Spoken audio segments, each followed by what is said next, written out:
तो हम पढ़ रहे हैं how to read faces, Mary Olmsted Stanton, volume first, theoretical part है। चैप्टर 4 चल रहा है भाई, पेज नंबर 116 पे हैं और इसमें टॉपिक चल रहा है क्वालिटी।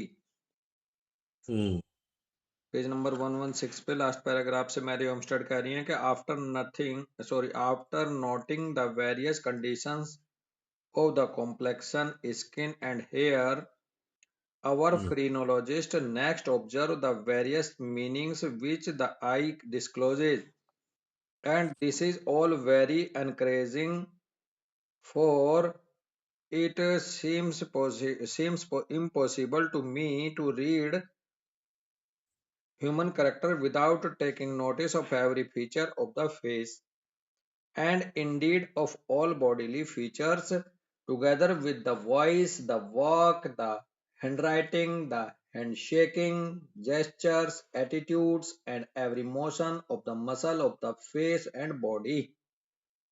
तो स्टैंटन बड़ी प्रभावित हुई फ्रेनोलॉजिस्ट से। उस क्रम में कह रही हैं कि जब वेरियस कंडीशंस को नोट करने के बाद, कॉम्प्लेक्शन को लेके, स्किन को लेके, हेयर को लेके, जो हमारे फ्रेनोलॉजिस्ट ने जो नोटिस की थी, next observes the various meanings which the I discloses. फिर अगला ऑब्जर्वेशन ये रहा कि क्या क्या वेरियस मीनिंग्स निकलते हैं आईज के, आई के क्या क्या बताती है। And this is all very encouraging, कर ये बहुत ही मेरे लिए उत्साहवर्धक रहा। और it seems impossible to me, फिर तो मेरे लिए इम्पॉसिबल सा हो गया किसी ह्यूमन करेक्टर को पढ़ना बिना नोटिस में लिए फीचर को फेस की भी, चाहे वो दूसरी बॉडीली फीचर्स हों, मुझे वो भी ध्यान देना पड़ा। फिर केवल फेस पे नहीं रुकी, Indeed of all bodily features पे गई, फिर साथ में उस किसी व्यक्ति की voice, walk, hand writing, hand shaking, gestures, attitudes and every motion of the muscle of the face and body, ये सब के सब मुझे संज्ञान में लेने पड़े। और मेरे लिए इनके बिना किसी ह्यूमन कैरेक्टर को पढ़ना इम्पॉसिबल सा हो गया। चली तो थी आई से, चली तो थी कॉम्प्लेक्शन स्किन से, लेकिन फिर ये पहुंचते पहुंचते पहुंच गई कि हर एक चीज नोटिस करनी पड़ती है इंसान की। एंड ऑल दिस, भैया बिल्कुल सही बात कह रही हैं। हाँ, and all this Mr. Fowler proves to us that he does, but at the same time denominates his examinations phrenological. ये सभी मिस्टर फॉलर ने भी प्रूव करा हमारे लिए कि ये वो हो सकता है या ऐसा होता है, परंतु ठीक उसी समय पर उनके एग्जामिनेशन में एक फ्रेनोलॉजिकल वो भी मिला। सेम टाइम डिनोमिनेट्स हिज एग्जामिनेशन फ्रेनोलॉजिकल, यानी कि फ्रेनोलॉजी का मतलब होता है हेड से related.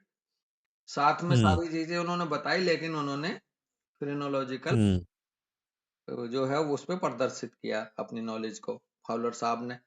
Now this is inconsistent to say that least, still I do not wonder that phrenologists attempt to read the face and body, for in undertaking to read the mind and entire organism must be considered and be thoroughly analyzed before a correct description can be given.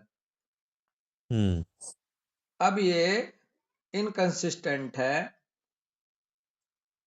कि to से कम से कम ये तो कह सकते हैं कि इसमें कोई वंडर नहीं है, कोई अचंभा नहीं है कि कोई भी फ्रेनोलॉजिस्ट जो अटेम्प्ट करता है किसी के चेहरे को और बॉडी को पढ़ने के लिए कोशिश करता है, in undertaking to read the mind and entire organism, यानी कि वो उसके दिमाग को और एंटायर ऑर्गेनिज्म को समझने के लिए जो उसके फेस को और बॉडी को वो करता है, अटेम्प्ट करता है पढ़ने के लिए, इसमें कोई अचंभा नहीं है कि उसको करें कि be considered and be thoroughly analyse before correct description can be given, यानी कि उसको भी थोरोली एनालाइज करना होगा बॉडी के एक एक फीचर को, माइंड एंड कैरेक्टर को समझने के लिए, और इसमें कोई हम्म अचंभा भी नहीं है, अजीब बात भी नहीं है, बिना उसके पता चलेगा ही नहीं।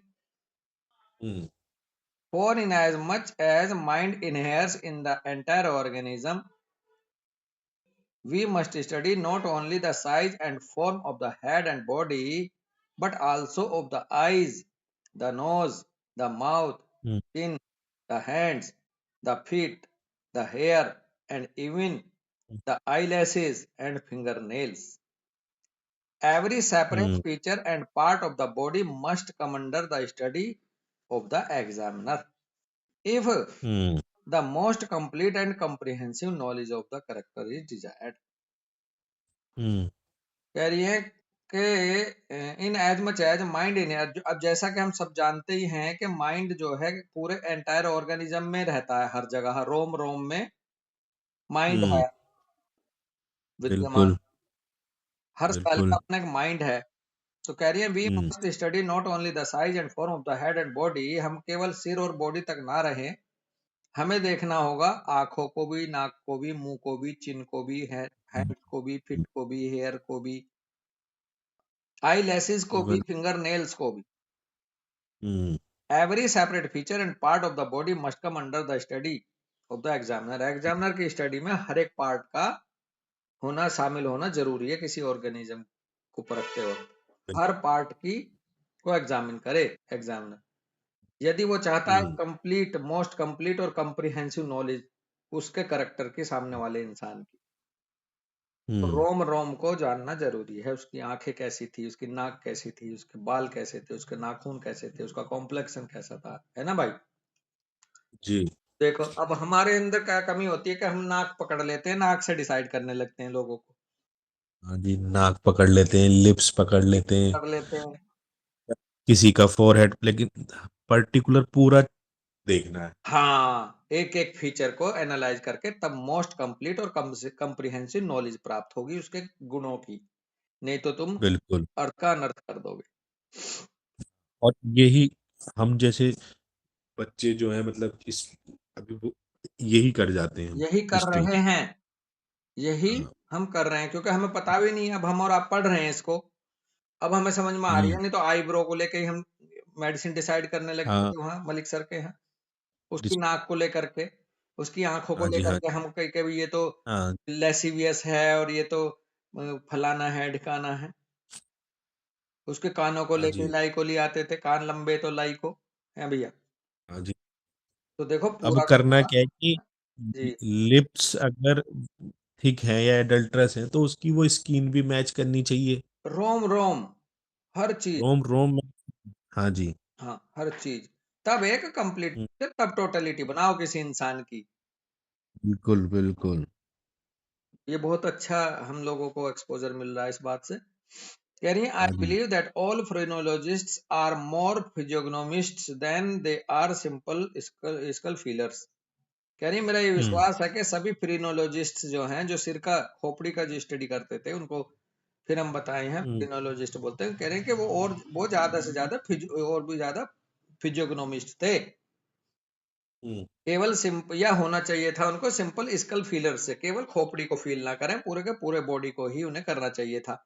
मेरा ये भरोसा है। बिल्कुल Mr. Fowler बिल्कुल। shows us that any rate that head depends greatly upon physiognomy, yet states his regret that he has not a good symptomatized way of doing so, and hopes that some good looker and thinker will bring out a system which shall be scientific.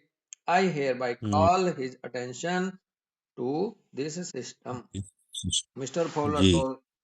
shows us, mister Fowler साहब ने हमें ये दिखाया कि at any hmm rate that he depends greatly upon physiognomy, कि वो depend थे हम्म बड़े पैमाने पर फिजियोग्नोमी पर ही भी। यद्यपि उन्होंने इस बात को रिग्रेट किया that he has not a good systematized way of doing so. वो बल्कि हम्म फिजियोग्नोमी को भी बहुत फॉलो करते थे, उसके बावजूद भी, क्योंकि वो फ्रीनोलॉजिस्ट थे, उन्होंने ये रिग्रेट था कि भाई मैं बहुत अच्छे से फिर भी इसको सिस्टमेटाइज नहीं कर पाया करते वक्त। बिल्कुल एंड हो, और बिल्कुल उन्होंने बिल्कुल। आशा जताई that some good looker and thinker will bring out the system which all shall be scientific। कि मैं ये आशा करता हुँ, हूँ, मुझे दिखाई देता है कि हुँ, कोई अच्छा देखने वाले, अच्छा सोचने वाले इस सिस्टम को लेके आएंगे और भी साइंटिफिक बनाते हुए। ये मिस्टर फॉलो हुँ, की उम्मीद थी। I बिल्कुल। hereby call his attention to this system। कह रहे हैं मैं उनका अटेंशन लाना चाहती हूँ इस सिस्टम पर। The following extract from Mr. Fowler's work evidences yet again that he is physiognomico-phrenologist। वो हुँ, एक फिजियोग्नोमिको-फिरेनोलॉजिस्ट थे। ही ऑब्जर्व, वो ऑब्जर्व करते थे, उन्होंने ऑब्जर्व किया कि horses, oxen, sheep, owls, doves, snakes, and hmm, even frogs also have their man hmm, and woman cousins with their accompanying character। These hmm, animal resemblances are more easily seen than described, but the voice, hmm, forms of mouth, nose, and chin are the best base for hmm, observation। उन्होंने कहा हुँ, कि घोड़ा, auction, sheep, owls, doves, snakes, and even frogs also have their man and woman cousins। हुँ, वो बिल्कुल man and women cousin के रूप में भी होते हैं। कोई कहते हैं ना ये शिप हाँ, की तरह, शिप के करैक्टर है इसमें, घोड़े के करैक्टर है इस इंसान, इस महिला में। ऑल स्नेक्स हाँ, कहते हैं ना, ये स्नेक है भाई, हम बोल देते हैं ना। देर है हाँ, हाँ, हाँ, ओपनिंग करैक्टर्स के बारे में उन्होंने ये भी ऑब्जर्व करा कि हुँ, इंसानों में भी ऐसे ही कैरेक्टरिस्टिक होती है उनकी, किसी में फ्रॉग की, किसी में स्नेक की, किसी में आउल की, किसी में हॉर्स की। These animals resemblance is more easily than seen than describe. और ये जो है जी, डिस्क्रिप्शन से ज्यादा ये मेल खाते हुए प्रतीत होते हैं लोगों की वॉइस के रूप में, उनकी आकृति, हुँ, मुंह की आकृति के रूप में, नाक की आकृति के रूप में, चिन्ह की आकृति के रूप में, are the best hmm, basis of observation. और फिर उसी के हुँ, आधार पर ऑब्जर्वेशन बेस्ट मिलता है। तो भाव ये है हुँ, कि हम जो फीचर देख रहे हैं, कहते हैं इसकी जो नाक ना है स्नेक की तरह है, इसकी जो ठोडी है बिल्कुल, वो हुँ, हॉर्स की तरह है ना। बिल्कुल, वो बिल्कुल, तो उन्होंने यहाँ तक बढ़ गए थे फॉउलर साहब तो।